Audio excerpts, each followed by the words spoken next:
Welcome to Therapy Café, the future of mental health, episode 5, Menopause and Mental Health, Supporting Aging Women, with our awesome guests, Joanna Strober and Dr. Kathleen Jordan. Wow, menopause is really having a moment in the media and healthcare industry, which is really refreshing and critical since it will impact half of the population.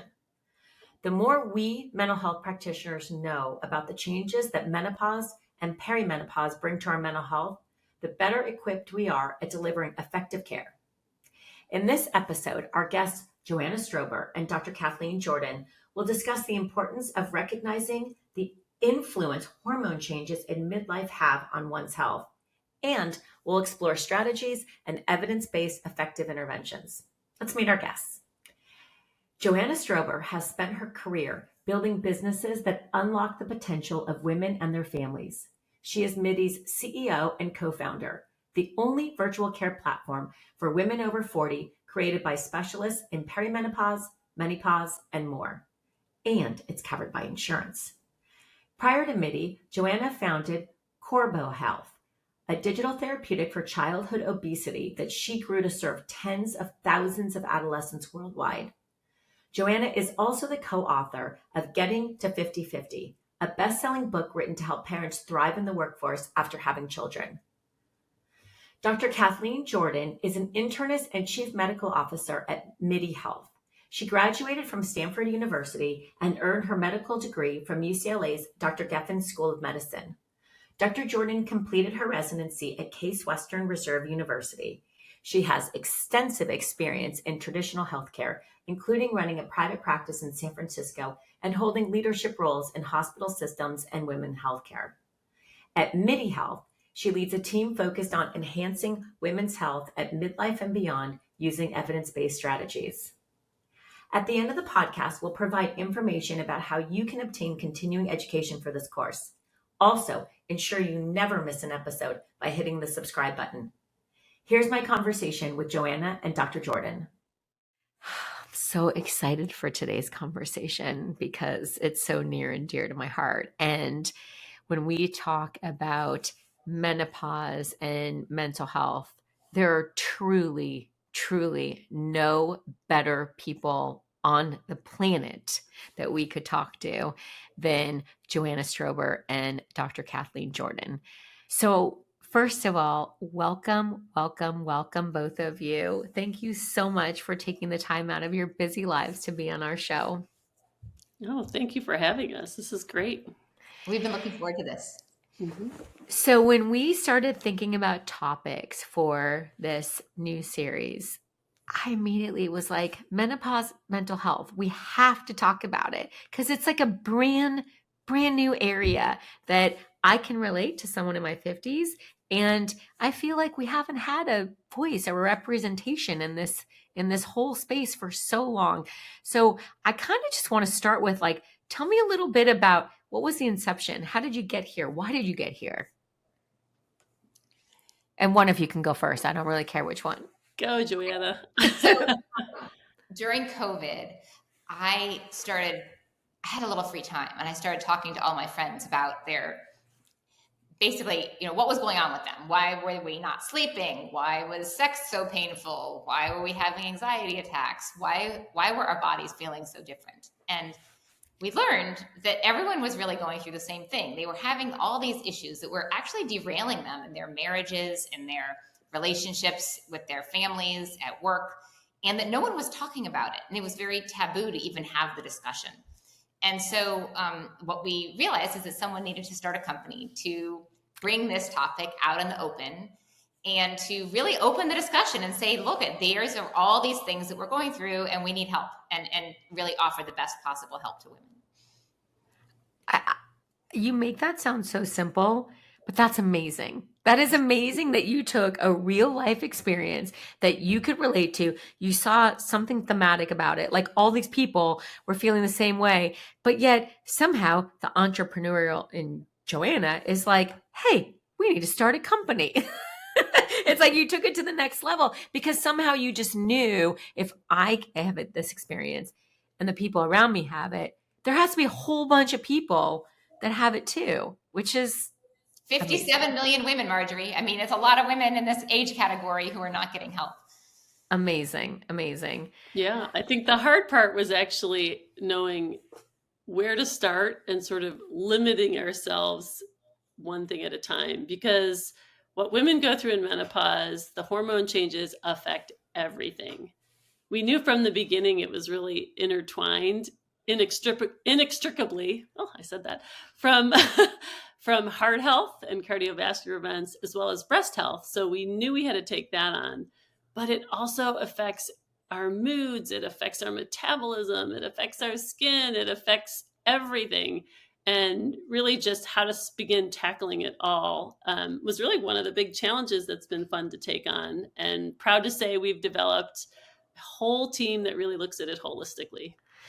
So I'm going to start this conversation with a little bit of self-disclosure. So I met Joanna. I had a full hysterectomy at 40 and was immediately put on an estrogen patch and was told that I had to get off of it by 50, 52, the latest. And I will self-disclose, I'm 56.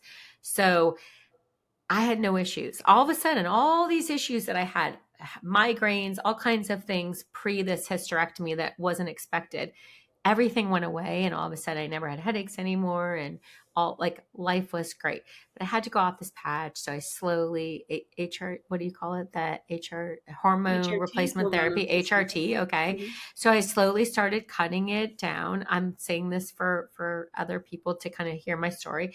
And I went off of it at 52. And it wasn't for like 2 years or 3 years that I started having a lot of symptoms of menopause post no longer having this. And maybe I would have naturally had it, but I was having issues of like bleeding during sex and things like I was having trouble sleeping and like pretty much all these things. So I started with my OBGYN, and I won't say the health system, but I went to them and I couldn't get an appointment for 3.5 months. So then I tried to do a virtual appointment with my OBGYN system. And I said, hey, like, I would love to see someone sooner than February. And so I did this virtual appointment and they said, I'm so sorry. We can't help you unless you come in for the actual appointment. So I was like, okay. So then I went to my insurance company and they have a virtual appointment. So I was like, okay, this is all very, very real, ladies. I'm not making it. This is like, you've heard these stories, but I would rather start the conversation with my bias in this because y'all help me a lot. So I went to my insurance company and I said, I would like to have someone help me in figuring out how to, to maybe get back on this hormone replacement therapy or what's going on with me, right? That I have to have this.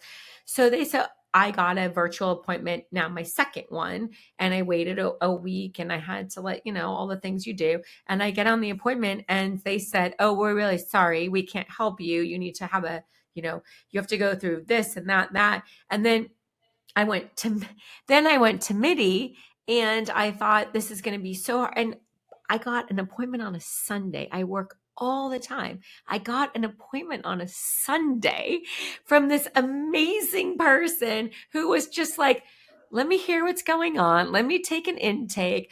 Let's try. There's a bunch of things we could try. Let's start with this. And like, I'm here to say, you guys helped me so much. So this is a true story that didn't happen when we scheduled this podcast. So I kind of needed to start with a full testimonial. This is not like someone who's just saying, so tell me what you do. This is actually someone who's experienced it. And I have zero question in my mind that how many of those, Joanna, did you say women are going through this? 57 million women right now. 57. So 57 million like me also want to do this. All right. So let's start with the basics because there's so much I don't know and so many people don't know. What is perimenopause and menopause? Like, just help us understand the basics of it. So menopause is when our ovaries stop making estrogen and progesterone to the point where our periods stop for 12 months. So by definition, periods stop 12 months, you're menopausal. 30% of women don't have a uterus, so they won't necessarily know when their period stops. So wow, we can do blood tests and some things to check that out. But perimenopause is less known about. And I want people to understand that our ovaries don't just go from full speed to making nothing. At age 51, which is the average age of menopause, it can vary, but that's average. It does not go from full speed to a stop. There's a whole period leading up to menopause that we call perimenopause, and that's where our hormone levels are decreasing. But when they decrease, they have this feedback loop, right? That we learned about, remember in our health class in grade school where there's feedback loops.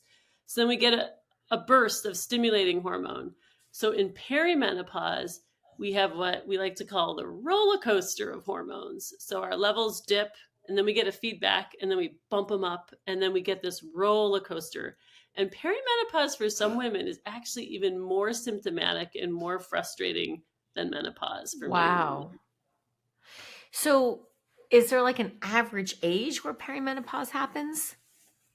So it's generally about the most of the symptoms are in the 4 to 6 years leading up to menopause. So if you look at the average menopause being 51, it's mostly people in their 40s. I want to caveat that though, because like about 6% of women have early menopause for various reasons. Like you mentioned, and other people have mentioned, they may have a hysterectomy and get their ovaries out. They may just have early menopause. Sometimes it's associated with autoimmune, or sometimes we don't know why. So I've had patients that have perimenopause and menopause even in the 20s and 30s, a smaller percentage.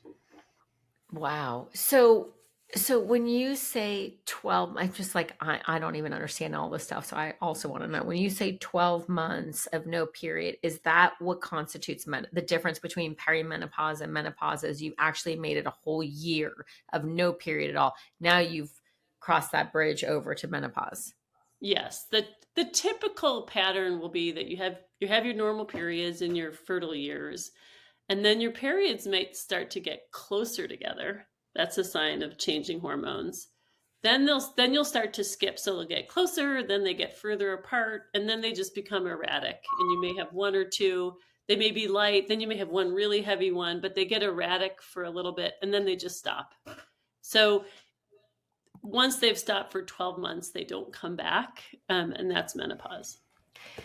Wow. Really, it's like really interesting and good to know. And what's fascinating is every single solitary woman who gets the privilege of living long enough to go through this goes through it. So Yeah. it isn't something that only happens to some people. So like, I guess the other thing I'm like super curious is obviously it's all hormone driven, right? Like, can you help us understand like what are those key hormones that are like involved in the whole thing? Like, and are they different from menstruation when you first get your period? Like how does it all work? Okay, well, the big hormones we talk about with menopause are estrogen and progesterone, a little bit about testosterone. But what I think I want people in this audience in particular to understand is it rolls over to affect other hormones, right? So our ovaries stop making estrogen and progesterone. It also stops making testosterone, but we have other sources of testosterone, so our levels don't drop off as much with that. So the estrogen, progesterone levels drop, but then it affects us all over the body, right? So I'm going to talk about brain in particular for this audience because it actually decreases our dopamine, it decreases our serotonin, it affects our GABA levels. It actually affects the metabolism of basic glucose in our brain cells. It actually affects our neurons. So there are multiple studies. If you watch a PET scan of a woman who's experiencing estrogen depletion, you'll actually see a change in the way we metabolize glucose in our brain cells. So there's this whole other set of hormone things that kicks off. And then it's also inextricably with these other hormone systems. So it changes with cortisol. So as cortisol levels go up, estrogen levels go down. So everything is sort of setting off other things. Wow. Is that different than, if this is a word, a perimenopause? Like, is it different? I know I'm making it up, but like, I don't know what that's called. But perimenopause is what I think you're referring to as premenopause. It's not different. It's more that in perimenopause, you have it's a roller coaster. Literally, if you look at the graphics of what happens with blood levels of estrogen and progesterone in perimenopause, it looks we go up in puberty, we flatten off like a plateau in our fertile years, and then there's this roller coaster for about half a decade to a decade, and then it plateaus again at a low level. So perimenopause is this roller coaster time. And I think we see that in our patients, right? So patients will have a good week, a bad week, and then they say, I think I have this, and then other weeks they don't have it. So it can be a really hard time for women. Does anyone get spared from it? Joanna, we've been in many a boardroom where people say, "Oh, that's a nice niche business you have." It is not a niche; it is half the population. It is half the population. Because I mean, now we smirk when someone says niche. I so agree. Like, I just think everybody can relate to that. And what's fascinating to me is that until you sort of decided this is something I want to focus on, and we can talk about a little later, the new focus, nobody was really focusing on it, which is like mind-boggling. And I think so much of it is because of the taboo that you said. Like, first of all, no one wants to be like promoting, oh, I'm old and these things are happening. But when I think about the first like Viagra commercials and all that, like, how different is it? Like, I'm in my 50s. I can't like have an erection like I used to. And yet, was it Bob Dole who was kind of like, look at me, I'm Bob Dole. And now everybody's like, oh yeah, I love my Viagra. Like, so I'm just so grateful that you guys are sort of breaking glass in this area and starting to talk about things that are just so hard to talk about. Now we're talking to therapists, and it's really hard, as I'm a therapist, right? Like, when someone comes in, it's just hard to put the whole picture together, right? They come in with complaints. We got physical, we got emotional, and then we got all these environmental, and then we've got, the marriage might not be going well. The kids might be having trouble with the parents, that there's all kinds of things, right? So it's hard to know, is this menopausal? How much of this is biological? It's, first of all, been in this space for many decades, as now I revealed my age. It's not something we even think about, right? It's not something like we were taught in school to even kind of think about. So what might you tell a therapist in what physical and emotional symptoms someone might come in and complain about? Okay, well, I'm going to start with this as a personal story, not as a clinical person, but as someone who went to marriage therapy in my mid-40s. I went to marriage therapy and we talked about sex and my lack of desire for sex. And why did the therapist never say this could be related to perimenopause? Right? Like, I would then think about the fact that I didn't really like having sex. That sex kind of hurt. But I thought that was me and a problem with me, and didn't have any clue that it was related to perimenopause. And we tried 2 different marriage therapists. They didn't say this could be fixed. Yeah. Like, we talked about, well, why do you not like to have sex? Why don't you like all these things? And I just can't believe I had 6 months of marriage therapy and they never said to me, this could be related to your estrogen. And if you took estrogen and put it in your vagina and we made sex better, you might not dislike it. So that to me is something that I have a lot of emotions about, because, and I've talked to a lot of women who feel really guilty about their losing their libido or losing their interest in sex.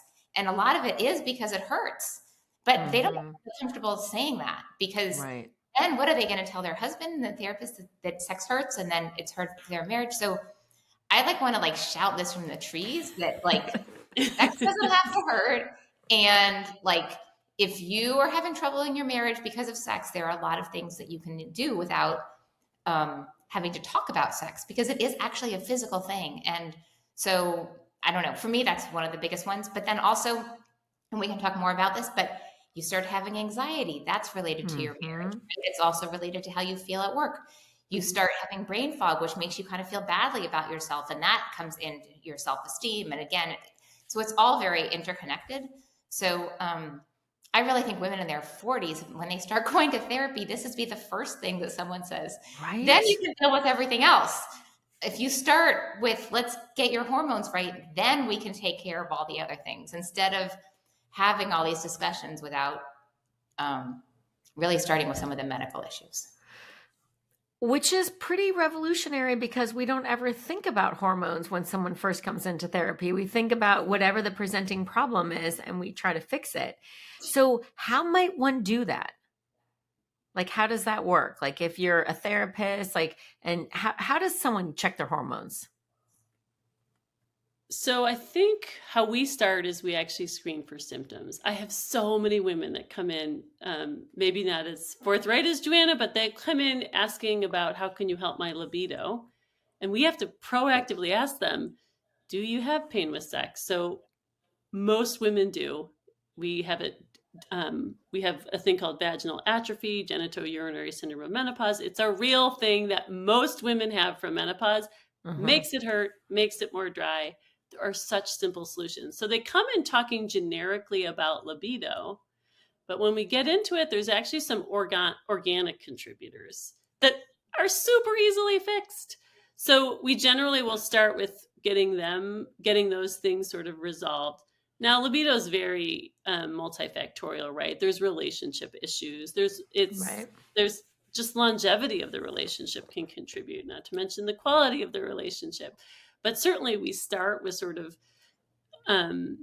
helping with pain, that's for certain, because that can actually be easily treated and sort of get that going as well.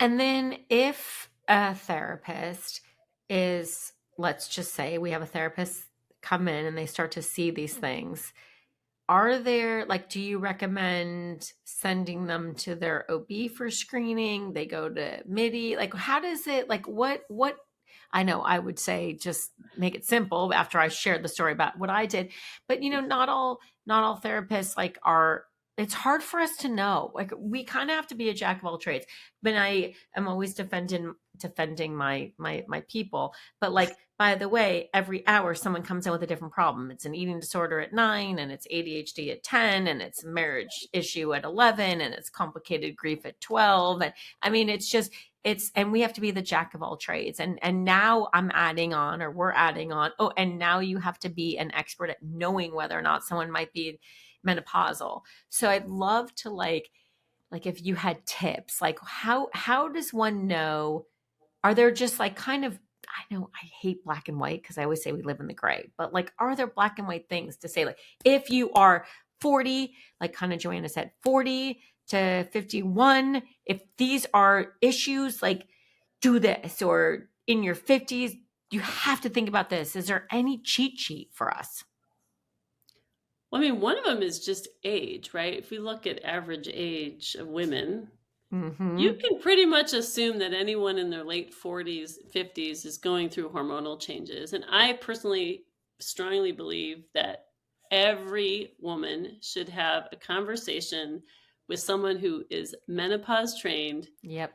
On whether they could benefit from some interventions. Hormone therapy is a great intervention. Strongly believe in it because I think it gets to the root of many of the symptoms. But there's also non-hormonal interventions. There's also lifestyle interventions that have evidence-based resolve in them. So I think every woman should actually have this conversation by someone who doesn't shrug them off. I have so many patients that come in and say, but at the end of my pap smear, I asked my OB-GYN, should I be doing something about menopause? And I get a shrug and then we leave. I agree. It needs to have a more intense interaction. I think some self-education will help you pose the right questions.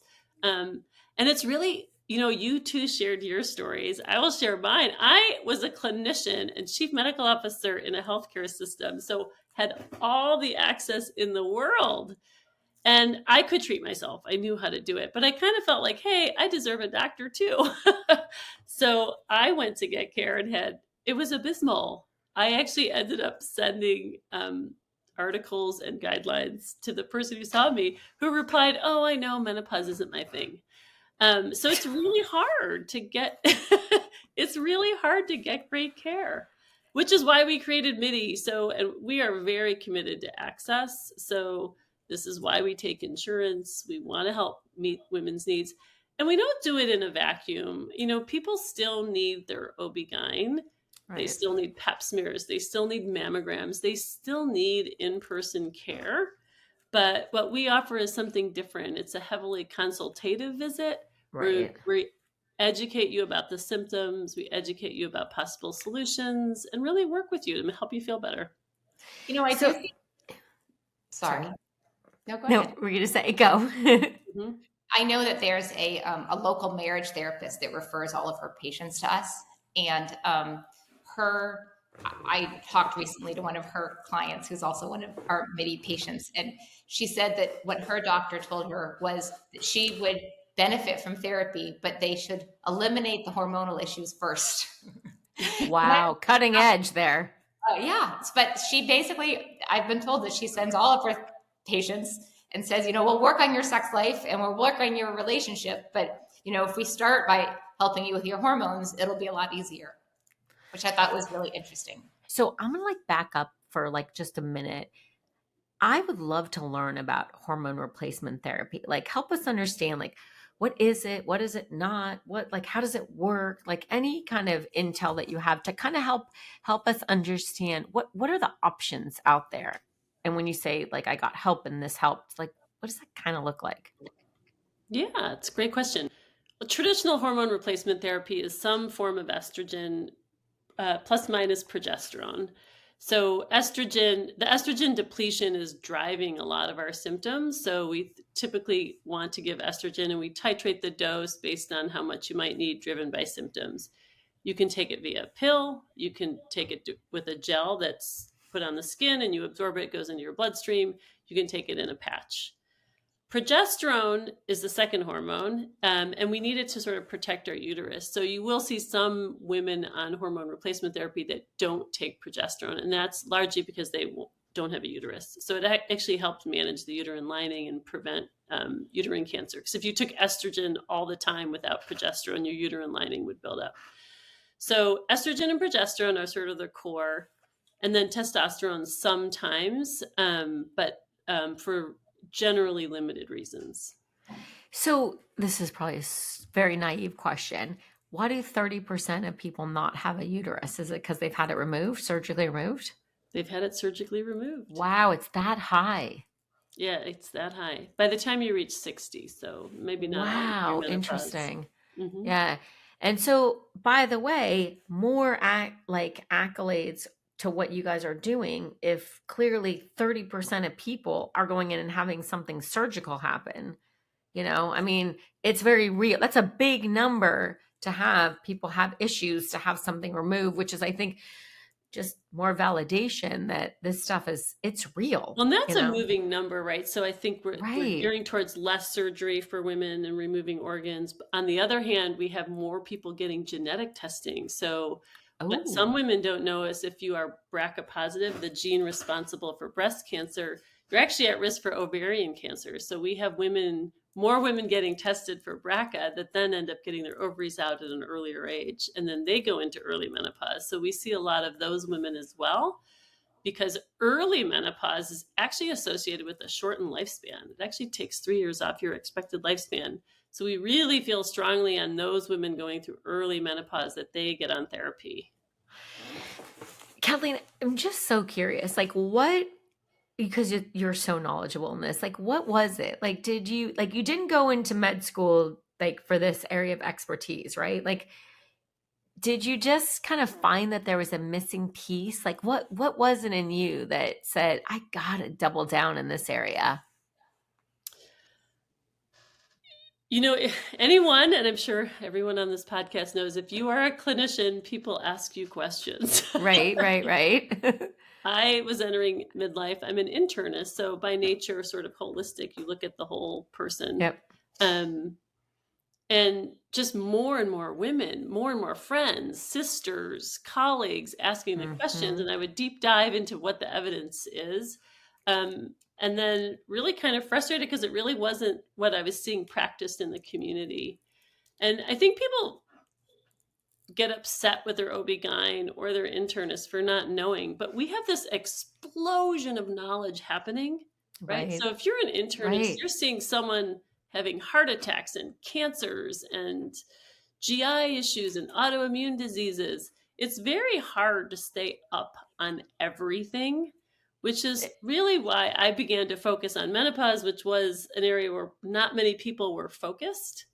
And it's fascinating. I mean, I think a lot of people, people, I didn't know before, like, did you know that menopause actually raises your cholesterol? It actually changes the way you metabolize food. So your cholesterol levels go. I have so many women that come in, I'll screen them and they'll say, I can't believe I have a high cholesterol. I never did before. And I'm like, yeah, I hear that a lot. That's what happens. Same thing with insulin and blood sugars. It contributes to why women in midlife, it's usually our highest period of weight. You gain weight in midlife, about 1.5 pounds a year. Like, a huge amount of changes that are going on with menopause. It's like just so interesting because in a way it's similar to what I was saying about mental health providers, right? We're generalists. We have to know everything about anything. And it was the impetus of this podcast. It's not fair to us. Like how are we supposed to know it all? Right. So I feel like in a way, like this is so helpful for people to understand. So I understand the traditional hormonal therapy, right? Which is, it sounds like it's estrogen and progesterone and sometimes testosterone. I'm paying attention. What about like, are there like non-hormonal options? Is there a reason that someone might want a non-hormonal option? Probably the biggest reason you'd want a non-hormonal option is if you have breast cancer that has estrogen receptors on it, right? So if you have an estrogen receptor positive breast cancer, you wouldn't want to be receiving estrogen. I really want to take this opportunity to say hormone replacement therapy and taking estrogen does not cause breast cancer. I just want to say it loud and clear. That's what I want to shout from the rooftops. It's great, right? People don't know. People don't know. It does not cause breast cancer. If you happen to have a hormone responsive breast cancer, we don't want you taking estrogen and we would give you non-hormonal options. And they can include SSRIs, right? So they can include antidepressants, which it speaks to the fact that our hormones are not just in our female organs, right? So if you look at hot flashes, it's actually driven by our brain, our hypothalamus. So the hormone changes from our ovaries are actually changing our brain and our hypothalamus to give us hot flashes. So it changes our thermoregulatory system. So it makes sense then that centrally acting medications help with hot flashes and other symptoms. So some of the non-hormonal options include antidepressants. There's also medications specific to specific symptoms like libido. There's actually drugs that are FDA approved for libido specifically. And then there's also lifestyle things that we can do to help. Cognitive behavioral therapy helps. Managing stress helps, right? So it's not all medications and pills, but there's still lots of things we can do to feel better. So curious when you say, because I agree. I mean, and I'm guilty of this. Like I've heard something and maybe it was 20 years ago, but it's imprinted in my mind that, that maybe hormone replacement therapy causes breast cancer, or, like I was told at 40 when I had my full hysterectomy that I needed to go off of it at 50. And I kept cutting it at 50. I didn't want to go off. I knew I felt good.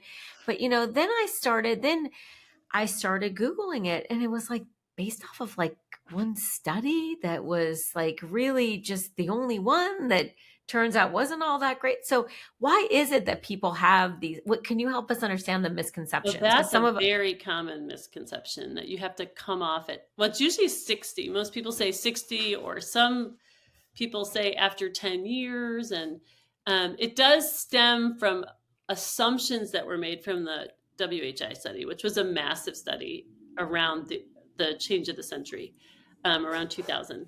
So that study was actually a very good study, so I'm not dismissive of it all. The assumptions made from the study have since been debunked, really. And what's interesting is those women were followed.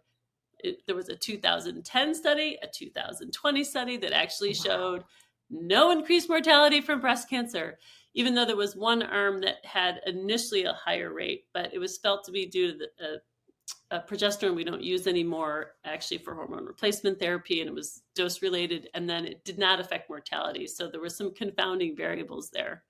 So some early assumptions were later debunked, but then I think the subsequent studies didn't get the press that the first one did. And then honestly, your MDs and your clinicians have, graduated from med school, and it's hard to stay up on all the changes, right? So some of this information is coming from instructions that are 25 years old, and an immense amount of studies. The other fun thing in healthcare is, with the emergence of the electronic medical record, we have massive amounts of data. So we can actually look, and we can see, like, there's studies from Denmark and France with national health systems. Look at every woman that ever received hormones and see if they have more breast cancer, because you would know it's in your electronic medical record. And they don't. They do not have increase in breast cancer. They do not have more cardiovascular events. So people are kind of suffering for no reason. And in fact, there's more symptoms from that struggling, not just the menopausal, what you would think of painful sex or trouble sleeping or weight gain. Right? There's like all kinds of other issues that you mentioned as well. So could you help us understand, if someone had a mental health condition, let's just say, how does that play into it? So as I mentioned before, we know that the hormone changes we're experiencing trigger a lot of other changes, right? So our dopamine levels change, our serotonin levels change, which we know are also tied to some mental health conditions, like ADHD, like depression. We also know hormones just epidemiologically are linked to things, right? So we have PMS, right? So mood changes with PMS. We have postpartum depression, which is when our estrogen levels plummet. We have the euphoria of pregnancy, which is when our estrogen levels are high. So we know anecdotally, as well as epidemiologically, that these hormone changes do affect mood. It doesn't mean it causes them. I think they just coexist. And I think you have to optimize both to get optimal symptom control. What a great way to look at this. It's not black or white. It's not like you have a mental health condition or you have a menopause condition, right? It's all kind of interplayed. Yeah? Yeah. And Joanna's shaking her head. Do you have thoughts on that? No, I think that's exactly right. I think it's complicated, right? But I think you have to somehow, I think it is both those things that are happening to people at the same time. And if you don't even, one thing that I have found is that women don't even know what perimenopause is. Right? I didn't. So when you're going through this, if you don't know that it could be related to something called perimenopause, and it might be your hormones and there is something to do about it, then it's really depressing, because you don't know that there's something that can be done to make it better. Mm-hmm. And I think that is one of the things that's really hard for women. So knowing that there are things that are available, I think is actually very much certainly anxiety reducing. And can just make you feel better knowing that you can treat these issues. It's just, there's like so much of it too is like stigma. Like I could sometimes get frustrated, and I've been in mental health my entire life, and I'd say my entire career, but my dad was a psychiatrist, so I'm just claiming my whole life. And there used to be a stigma. I spent over a decade of my time working with the military at a time when the population I was working with was drill instructors who, in order to be a drill instructor, you had to have multiple deployments. So there was it was an at-risk population, and they were not coming in to get help, and stigma was very real. And I'm going to tell you that some 15 years later, stigma is very different now, right? We tend to wear our diagnoses on our shoulder. We're, so many, thanks to so much work that people have done to say, I'm bipolar, I'm ADHD, I'm this, I'm that. And now it's like the pendulum has swung the other way, and everyone has a diagnosis, and, we're much more comfortable being in that place.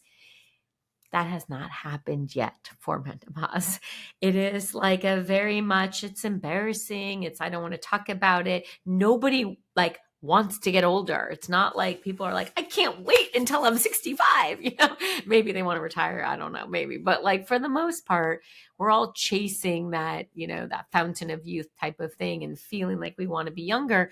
And yet you can do all kinds of things like on the outside to try to look better, but on the inside, your body is your body and it's changing. And when you talk about hormones and all of the effects of the hormones and what it does to your body, like there's no way that doesn't affect your mental health. It would be impossible to think that one doesn't affect the other.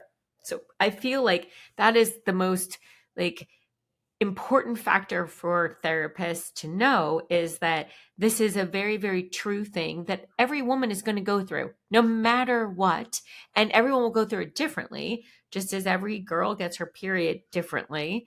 But yet girls get their periods. It doesn't I don't think it ever does it not happen. It's the same thing. So to ignore it just seems like ludicrous, but until y'all came around, we really kind of weren't talking about it too much. So now my wheels are turning. What about our client that comes in and is already on psychotropic medication? What if they're on an SSRI or they're on an anti-anxiety or something? How does that play into it, or does it not? Again, I think you need to actually optimize treatment for both. But I think as a therapist, I would want people to realize that the changes that they're experiencing can cause exacerbations, right? Particularly things like ADHD. We see a lot of midlife women who either are a new diagnosis or experiencing exacerbations, particularly when you're in the roller coaster period of perimenopause. You can get things like hot flashes and night sweats that sort of parallel panic attacks, right? So is it a panic attack or is it a panic disorder? It can be very hard to discern. So I think just having it in the back of your mind and the differential and sort of understanding the broader symptoms that menopause brings. So if it's happening when their periods are changing and when they're late 40s and they're also experiencing these other symptoms, it's a time to actually consider getting on therapy for the hormone changes, and it may prevent some exacerbations of underlying mental health conditions. Kind of seems really obvious the way you say it. So, I mean, it makes so much sense. What about sleep? Like, what role does sleep play in all of this? Oh my God, it was my number one symptom in the issue of what we're sharing. Same, yeah. And it's actually one of the most rewarding comments I get from I have had women say on hormone therapy, this is the first time I've slept in 5 years. 60% of women in this age group have major issues with sleep. Wow. So something about menopause just changes our sleep. Wow. Again, sleep is multifactorial. We see a doubling of sleep apnea. We see a doubling of restless leg. We see huge increases in insomnia. We also see it's a stressful time of life. So stress actually contributes to sleep. So people seeking therapy may actually be having high stress. And I think the solution is also multifactorial. So it's managing stress. It's managing your night sweats. So night sweats totally disrupt your REM sleep and make you not have a good night's sleep, which then affects your weight. So when you don't sleep, you actually gain weight, which is counterintuitive because a lot of people think you're burning the midnight oil and burning calories, but actually people that don't sleep well actually gain weight. So one rolls into the other. And the fuzzy brain of like, you don't sleep well, you're not as like cognitively like in tune, right? Is that tying into it too? And by the way, like I'm speaking from experience. If you don't sleep well, you might be a little bit more cranky. You might be a little bit more short fused. You might not like be as focused. I was really surprised. I went through a period where I just literally wasn't sleeping. I think it was right before I started the hormone therapy. And I have no problem falling asleep, but I would just 2-3 hours later, I would just wake up for hours. And so I started tracking my sleep on my watch. Oh, it was such a bad idea, because when you wake up in the morning and you see you only slept for 4 hours and 22 minutes, then it's like more stress. And I'm like, God, I'm not sleeping. What's wrong with me? I can't sleep. And I'm so tired and nothing's working. And I'm like, and it like exacerbates the whole thing. Right. And then how do you not get anxious when you're like, I mean, it's crazy because I always say like we live life in the gray, but it's crazy how black and white we try to make science. And I truly just believe it's so much more art than it is science. And we're just, one thing contributes to another, to another, to another, to another, to another. And at the end of the day, we have this and we're trying to solve for this. But really, if we just peel back the onion, it's like, maybe it is hormonal and we're not sleeping, or hormonal and we're not feeling ourselves. And so I think it's so important for therapists, like as a therapist, and I always kind of in defense of my people, we really are in this field because we want to make people feel better. And sometimes it's just really hard, right? Because people also like, this is a problem. And then like now all of a sudden that's a problem. And then this and that. And we're on this zigzag thing. And it could just be this whole kind of continuum of issues that, like result from all of this. So how is there anything that someone might come in? So age would be a trigger for a consult, right? So someone who would come in at a certain age. Any other buzzwords or tips that you could give therapists that might trigger to say, like, you should go get a consult from someone who can help look at your menopause, or hold on, let me back up, not totally knowing the right verbiage if you're going to your doctor. Is it, I want to check my hormone levels? Like what would a therapist say to their client to go get done? Well, I think some clinical clues, if they are in the group that actually suffered from PMS or they had postpartum depression problems, they have shown to be hormone sensitive. So they might be more susceptible to these exacerbations that happen in menopause. So that would be one sign that I would actually have people go. But again, I actually think all women should go. Right. So I would have a very low threshold. And this is not about sales. This is genuinely about making women feel better. I know. I agree with you. It's like I have a friend that used to use the term breaking glass, and I said it earlier, but it's like when you're trying to like try something that people just aren't used to, it's like you do have to break glass because it's not something people do. And I love the analogy because it can hurt if you walk into the glass, it's not easy to break glass, but like, that's to me, what you guys are doing is you're breaking glass. Like you're creating a whole new way to look at healthcare. And I think that for all of us listening, it's sort of like, duh, we're all at the age that we're like, why wouldn't you think of it like that? But I just, it's not something we think about in school or learn about. So I've recently read that the Biden administration is kind of doubling down in this area. Is that something you guys can share about or help us understand a little bit more? It is super exciting. I think Jill Biden gave an amazing talk where she said that women's health has just been massively under-researched, and that because of that, for a variety of women issues that women are experiencing, there is no research, or there's very little research. And so they're going to be working to allocate far more dollars to understanding the different things that are happening in women's bodies and how we treat them differently than men, because most studies have only been done on men. So most research was only done on men until recently. And so therefore, women were really left out of a lot of the research studies. So it is very exciting that they're going to be allocating real dollars to this. And I think it will make, for our daughters, it will make a huge impact in how they're treated.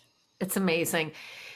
So that makes me think about the whole like cultural responsive piece of this. So when we think about most of this research was done with men, right? And now all of a sudden women were like, hello, we're here, we're half the population.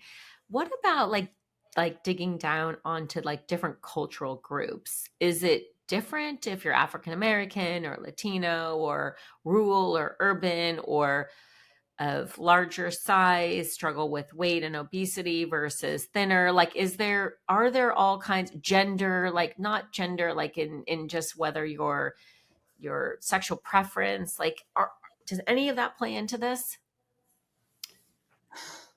All of it. All of it. Yeah. But to your point, all women go through this, right? Right. All women go through this.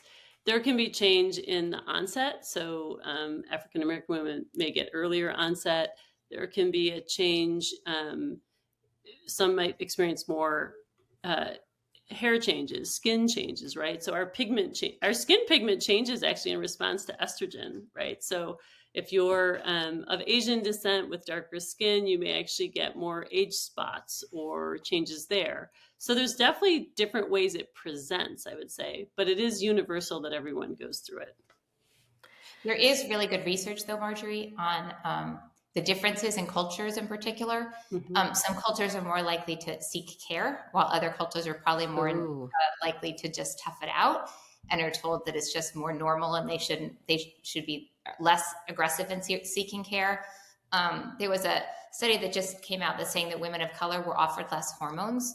And so that was actually a big study that just came out. So why is that? Like the study didn't offer enough answers as to why, but it was important, and it showed that women of color also suffer worse hot flashes and are often untreated for those hot flashes. So there are definitely cultural issues, and we try to train all of our providers on these.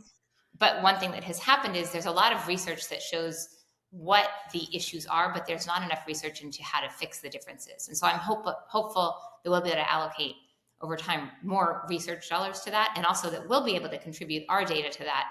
We are now treating a lot of women, so we'll be able to use our data to hopefully educate providers and to give better information to all women on how they should get treated based on their based on their culture. I love that, Joanna, because I feel like it is so similar with mental health. Like we know that different cultures, have different stigma levels with it, respond to different types of treatment, but all of the research has been done with like more single populations. Like we might know that cognitive behavioral therapy for insomnia is a good treatment for sleep, but it might have been done with urban white males, and rural Black females it might not work. So we're also in our field we're in the same place of like, we don't know, but we're like excited to learn, and we don't ever want, cultures to think that we have it all figured out. But yet if we don't try and we don't start really paying attention that we're all different and unique, we won't really know what works and what not. But it is kind of fascinating as females, like we all have the same body parts and we all go through the same process. So in a certain sense, we're all kind of the same. I guess as my sort of final question, and this might be a bigger one, but I would just, and I want to kind of hear from both of you, and you both comment this from your own lens, talking to therapists, right? And again, from the lens of we're back to back with sessions. We're trying to solve for all kinds of things. What tips do you have? And and we all lead from empathy. I think we all find that when we are empathic, we can make a much bigger difference because we're not just shoving advice at someone. We're actually listening to them. And through listening to them, we're helping them understand solutions. And I'm like, I don't like the whole, everybody's the same, the scalable. Every time I hear this, like, how do we scale this for the masses? It's like, we don't. We actually care about the people and the individual, and we got to get that right. And so I guess I'd say what tips would you each have for a therapist? You want to go first? Yeah, sure. Thanks. I think addressing perimenopause and menopause symptoms can enhance what they do for patients or for their clients. We know that many of the changes going on affects mood, can affect depression, affects sleep, which then affects so many other things. So there are some really organic solutions that can actually work quite readily, that can really enhance what the therapist is doing. And then I think the big one is you're trained listeners, but the validation and the understanding of what these women are going through is healing in and of itself. I can't tell you how many women say to us that we're the first time they felt heard. No, I know therapists are listening, but the validation and really understanding that the challenges they're going through are real is really kind of the first step to helping them. I love that, Kathleen, because I think that that's so much of it's like now you're saying it's not in your mind, it's not in your head, it's not something that you can just think away, right? Like this is very real. It's like if you get sick and you have strep throat or the stomach flu, it's very real. Like it just, I think it's that validation is what you're saying, is that I hear you, I validate you, and by the way, this is kind of normal of what you should be experiencing, and you don't have to experience it. There are remedies for you. Yeah, one of my favorite TED Talks was by this amazing neurocognitive researcher on the effects of estrogen and neurocognition. And she basically said, the women are not crazy. And got a standing, I love it. like got I love the it. biggest round of applause. Women really, we need the validation actually to keep going, right? And to actually seek help and seek care and feel better. Yeah, I love that. How about you, Joanna? I don't think I can say it any better than Kathleen just did. I think back to all the women who are coming to us to get care, and I hear from them every day. And it is just what Kathleen said. They're feeling heard, but they also feel hope that they can feel better. Mm-hmm. And that hope, and it works, by the way, it's not just hope. They do feel better. And then they can take on all of the other challenges that they have in their life. Right. When you are derailed by these issues that are happening in your body, whether you're not sleeping, or whether you're scared of having sex with your husband because it hurts, or whether you are having anxiety attacks, if you're having those things going on, you can't deal with the other issues. That's right. And so if you start by taking care of these issues, it kind of opens up your brain to being able to address a lot of other things, and to be able to deal with the other challenges when you're not feeling derailed by the physical things. So I guess I think therapy is incredibly important for people. And at the same time, if you treat the physical symptoms, I think the therapy can be far more effective. Mm-hmm. Certainly marriage therapy, but all sorts of therapy. So that's really what I would like to think about. This is like so helpful. I wish I had this for my decade plus that I spent in private practice. That I think the way I'd sum it up is perimenopause. Like the minute someone's in their 40s, early 40s, start having the conversation, start asking them about like, what was, let me see if I can sum this up right. And then please stop me, right? I'm just pulling this together from what I've heard, right? Did you have bad PMS when you were in getting your period? That might be a precursor of someone who might have more severe menopause symptoms. Mm-hmm. Are you having trouble sleeping? Are you having painful sex? Are your periods starting to not be regular? Are you having fuzzy brain? I don't know what the right word to say that is. Brain fog. Did you have postpartum depression? Like it sounds like all of these things may be contributing factors to a litany of other things that could be solved based on, or like, I think Kathleen, what you said was like fascinating to me, which is like, is your sugar high? Is your cholesterol high? Like all those things actually might not be because you're eating high cholesterol foods. Yeah. So, I mean, I didn't know that, I mean, I think all of that is how are we supposed to know this? If we didn't have the other little tiny tidbit I would say is about 20% of women never get hot flashes, but I have yet to find a woman who doesn't have symptoms of menopause. So the absence of hot flashes doesn't mean you don't need treatment. There's a lot of double negatives in there, but hot flashes is not the only reason to seek treatment. What actually is a hot flash? Because I think maybe I've never had one. I think I've had every other symptom we talked about, but what does it feel like? Unusual, right? Basically, if I at the dining room table with your kids, and all of a sudden, like, gotten really excited and being like, and like have like get all hot and want to lift up your shirt and go like. You see, I don't know. I don't think I've had that, but I hope that no one has had the bleeding of sex that I had.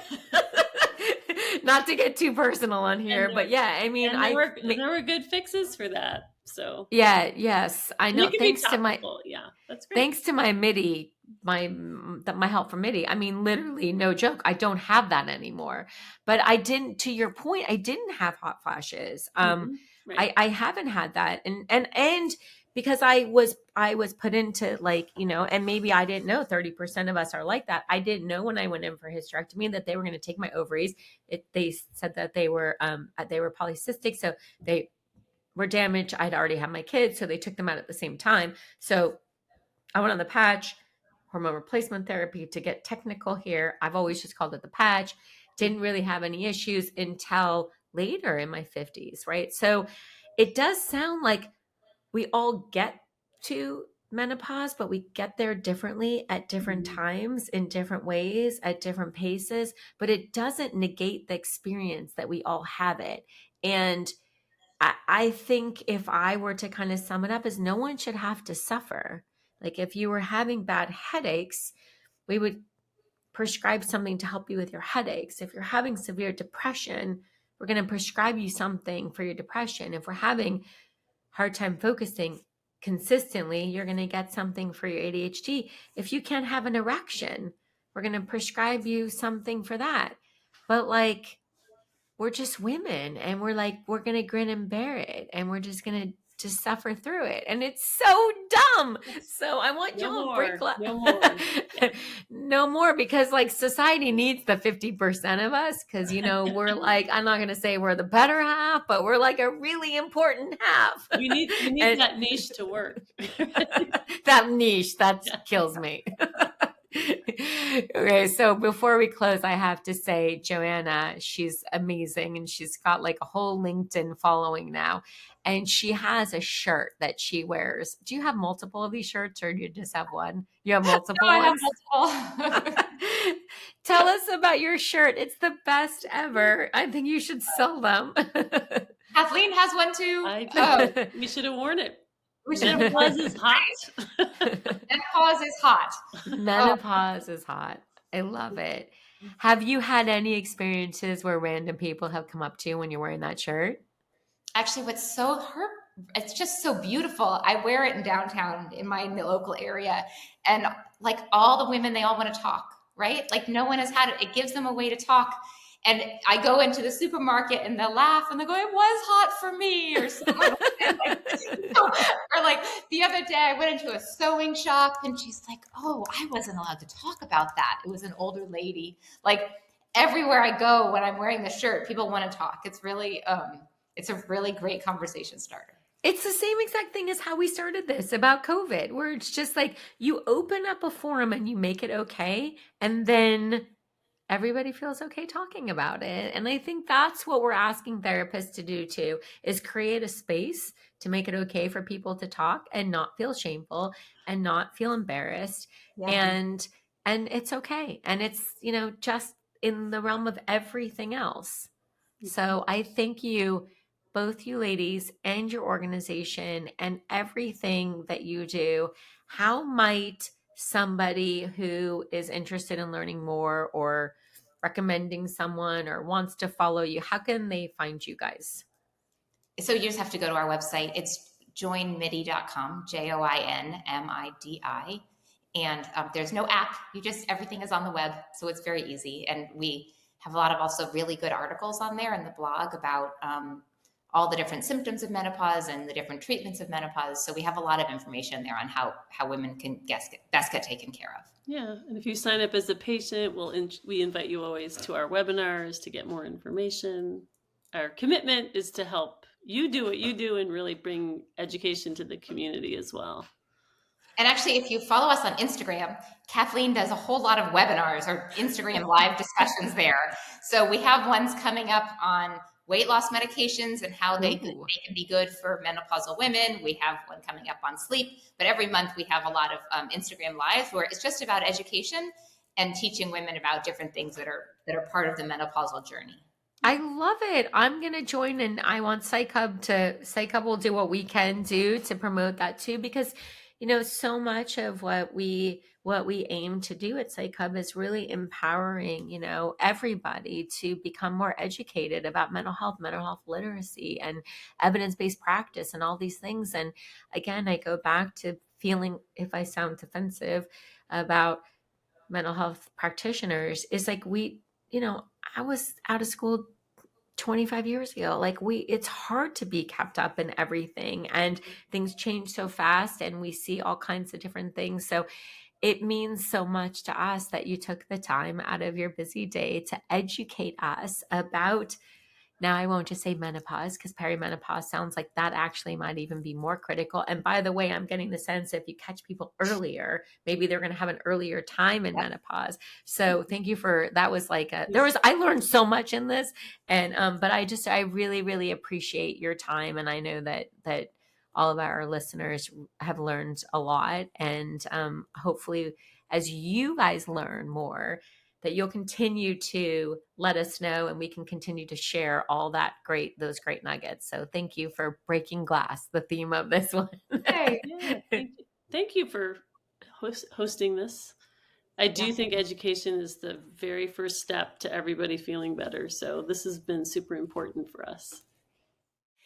Thanks so much for listening to Therapy Café, the future of mental health. For more information and resources regarding today's topic, please take a look at the episode show notes. If you'd like to obtain continuing education as a psychologist, counselor, social worker, or therapist, you can purchase a 1-year subscription to Psych Hub's learning platform.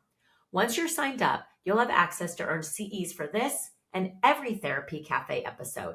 Plus, you'll have access to our existing library of over 100 evidence-based practice continuing education courses created by expert clinicians. Go to psychhub.com/sign up for more information.